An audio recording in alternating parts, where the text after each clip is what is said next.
നമസ്കാരം.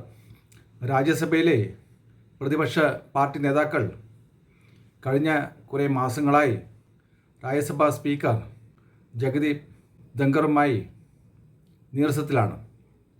അതിനുള്ള പ്രധാന കാരണം അവർ പറയുന്നത് രാജ്യസഭയിൽ ചർച്ചകൾ നടക്കുമ്പോൾ പക്ഷപാതരഹിതമായി പ്രവർത്തിക്കേണ്ട സ്പീക്കർ ഇന്ത്യ ഭരിക്കുന്ന BJP നേതാക്കൾക്ക് അനുകൂലമായ സമീപനമാണ് കുറേ മാസക്കാലങ്ങളായി രാജ്യസഭയിൽ സ്വീകരിച്ചുകൊണ്ടിരിക്കുന്നത്.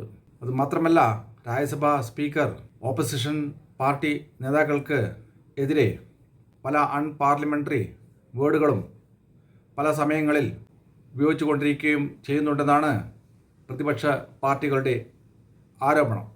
പ്രതിപക്ഷ പാർട്ടി നേതാക്കൾക്ക് എതിരായ സ്പീക്കറുടെ കർക്കശമായ പെരുമാറ്റം TV-യിലൂടെ കാണുന്ന സാധാരണ ജനങ്ങളും പ്രതിപക്ഷ പാർട്ടി നേതാക്കളുടെ അതേ അഭിപ്രായമാണ് ഇപ്പോൾ പ്രകടിപ്പിച്ചുകൊണ്ടിരിക്കുന്നത്.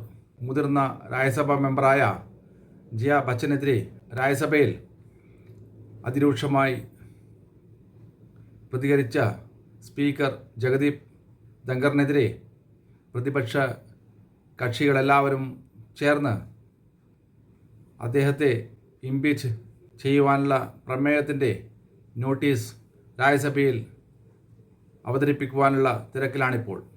അങ്ങനെ ഒരു പ്രമേയത്തിൻ്റെ ചർച്ച രാജ്യസഭയിൽ വന്നാൽ ഇന്ത്യൻ പാർലമെൻറ്റിൻ്റെ ചരിത്രത്തിൽ ആദ്യമായിട്ടാകും ഒരു രാജ്യസഭാ സ്പീക്കർ ഇംപീച്ച് പ്രമേയത്തെ രാജ്യസഭയിൽ നേരിടേണ്ടി വരിക എന്ന റെക്കോർഡ് സ്പീക്കർ ധങ്കറിനായിരിക്കും.